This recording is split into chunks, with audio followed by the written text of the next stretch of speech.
బుచ్చి మండలం పంచడిలో ఎమ్మెల్యే నల్లపరెడ్డి ప్రసన్నకుమారెడ్డి వేమిరెడ్డి దంపతులపై తీవ్రస్థాయిలో ధ్వజమెత్తారు. విజయసాయిరెడ్డిపై విమర్శలు చేసే నైతిక హక్కు ప్రభాకర్ రెడ్డికి లేదన్నారు. రాజకీయ భిక్ష పెట్టిన జగన్మోహన్ రెడ్డిని వేమిరెడ్డి వెన్నుపోటు పొడిచారన్నారు. వేమిరెడ్డి దంపతులు జిల్లాలో గెలిచే పరిస్థితి లేదన్నారు. ఇంతటితో వేమిరెడ్డి కుటుంబానికి రాజకీయ జీవితం ముగిసిపోయిందని అన్నారు. ఎంపీగా విజయసాయిరెడ్డిని ఎమ్మెల్యేగా తన్ను గెలిపించేందుకు ప్రజలు సంసిద్ధంగా ఉన్నారని ధీమా వ్యక్తం చేశారు. రాష్ట్రంలో ఎక్కడ అడిగినా కూడా నీ బ్రతుకేందో చెప్తారు. నీకు రాజకీయ భిక్ష పెట్టిన జగన్మోహన్ రెడ్డి గారిని వెన్నుపోటు పొడిచి ఒక ముస్లిం మైనారిటీ సోదరుడికి నెల్లూరులో ఎమ్మెల్యే అభ్యర్థిగా నిలబెడితే పొగరుతో అహంకారంతో నువ్వు బయటకు వెళ్ళిపోయినావు. జగన్మోహన్ రెడ్డి గారికి ద్రోహం చేశావు.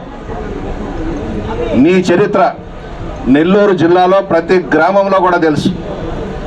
నువ్వు మా విజయసాయిరెడ్డి గారిని, మా జగన్మోహన్ రెడ్డి గారిని, మా పార్టీని విమర్శించే అర్హత నీకు లేదు.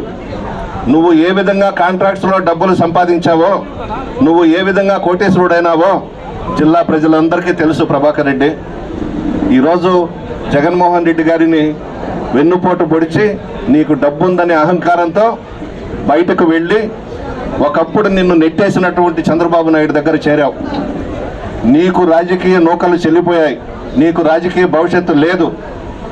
ఈ ఎన్నికలతో నువ్వు నెల్లూరు జిల్లా వదిలి వెళ్ళిపోవాలి. నువ్వు నీ భార్య ఇక్కడ ఉండలేరు. నెల్లూరులో కూడా ప్రజలందరికీ తెలుసు మీ ఇద్దరి చరిత్ర.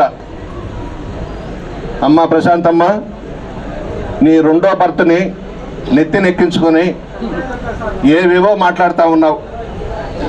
నీకు కోరికంట ఎమ్మెల్యే కావాలని, మంత్రి కావాలని. కలగానే మిగిలిపోతుంది తప్ప నువ్వు ఎమ్మెల్యే అయ్యేది లేదు. నీ రెండో భర్త ప్రభాకర్ రెడ్డి ఎంపీ అయ్యేది లేదు. ఇక్కడ ఎంపీగా మా విజయసాయిరెడ్డి గారు గెలవబోతున్నారు. నేను ఎమ్మెల్యేగా గెలవబోతున్నాను. జగన్మోహన్ రెడ్డి గారు ముఖ్యమంత్రి కాబోతున్నారు. మీ బ్రతుకు ఇంతటితో అయిపోయింది. మీ చరిత్ర ఇంతటితో అయిపోయింది. విజయసాయిరెడ్డి గారి గురించి మాట్లాడే ముందు కొంచెం ఆలోచించి మాట్లాడండి. పెద్ద ఆయన, మంచి మనసు కలిగినటువంటి వ్యక్తి, ప్రజలతో ఏ విధంగా మమేకం కావాలి, ప్రజల మధ్యకు ఏ విధంగా వెళ్ళాలని తెలిసినటువంటి వ్యక్తి విజయసాయిరెడ్డి గారు. నీ బ్రతుకేంది? నువ్వు డయాస్ ఎక్కితే మైక్ తీసుకుంటే మాట్లాడలేవు. ఉపన్యసించేది చేత కాదు, మాట్లాడేది చేత కాదు. ఏదో ఒక రెండు జోకులేసి వదిలేస్తావు. నన్ను పొగిడావు కదా, ఏ ఎమ్మెల్యే కూడా నిన్ను తిప్పలేదు. నేను తిప్పినట్టు కోవూరు నియోజకవర్గంలో.